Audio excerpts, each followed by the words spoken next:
One of the greatest international players the NBA has ever known, Dirk Nowitzki revolutionized the game as a 7-footer with remarkable shooting range. An NBA champion and MVP, Nowitzki played a record 21 seasons in Dallas and is the 6th leading scorer in league history. One of the great scorers in the history of this game. I didn't know how great he was until one day I'm at TNT and I saw that he passed me up on the score, and I'm like, wait, I had to go back and make sure that, they weren't cheating me out. And then I had to look and I was like, man, he's really been consistent, especially after his second and third year. Will always be recognized as one of the greatest Mavericks to ever play. Coming back to Dallas for the second time, to be able to meet the big German, Dirk Nowitzki, I was in awe because you got to see him, from afar, and you hear about the things, his work ethic and the things he did, on the court and how dominant he was. Now to be a teammate, I thought I was like a kid in a candy store. You talk about in the game evolving, and here's this guy, 7 feet tall, shoots it like, Larry Bird, just can score, can beat you in so many ways. One of the most unguardable shots. Dirk Nowitzki. There was a narrative back in the 90s, and that, foreign players just weren't good. They weren't good enough to play in the NBA. They weren't tough enough, Whether that narrative was fair or not, that was out there. And Dirk was one of the first guys as a young guy coming in the league, learning, gaining respect, getting better, becoming an all-star, eventually an MVP, eventually a champion, and I think changing that narrative. During our championship run, me and Dirk was playing one-on-one a lot. You know what I'm saying? Because we figured he's going to be cross-matched as well as I, on multiple defenders. It was going to make it very interesting and challenging. So that was one of the funnest things we did. We competed in practice and stuff, but we was able to really help each other. I remember there was my first kind of couple rookie games, and we played Dirk, and I remember I was like, dang, I'm playing Dirk Nowitzki. And the next thing you know, he's yelling, give me the burger. And I'm like, what's the burger? Oh, the basket, The next thing you know, he gave me 32.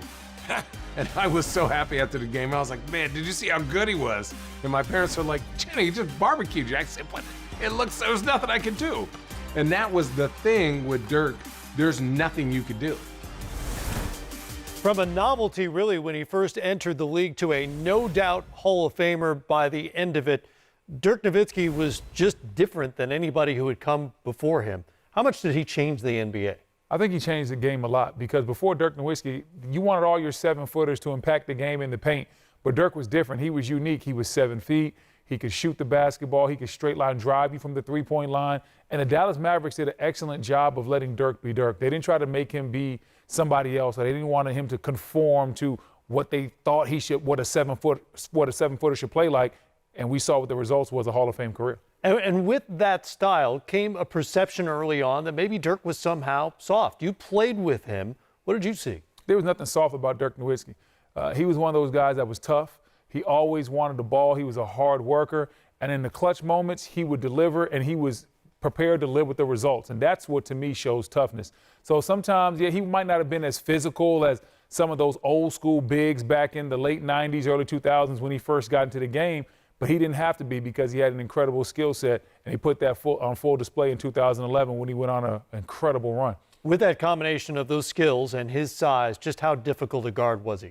He was impossible to guard, because he developed that one-leg fadeaway, and that's what really took him to the next level, because now he could post up guys that were smaller than him. He didn't have to waste a lot of time and energy trying to bite guys down and bang them in the post. So with that one-legged fadeaway, there weren't too many guys that could stay with him, and most 7-footers didn't have the quickness or the foot speed. First and only international player to ever score 30K points in the NBA. A lot of buckets. Dirk, battles. That's the first thing that come to my mind. Playing each other twice in the NBA championship. You're gonna walk away with some scars. You're gonna walk away with a healthy version of dislike and a healthy version of how much you respect and how much love that you can have for a competitor. I love Dirk as a career he had, and a career that is a legendary career that a lot of people still, once again, don't talk about. I love the fact that, hopefully, fingers crossed, that we get to go in the Hall of Fame together. And just to be able to compete against him and win a championship in '06, that really solidified my career and my talents. And then to watch him come back and win his in 2011, even though it hurt us as a team, as a fan of the game, I can appreciate what that did for the game of basketball and what that did for one of the game's greatest players. One of the most incredible comebacks in NBA Finals history. That one championship was enough.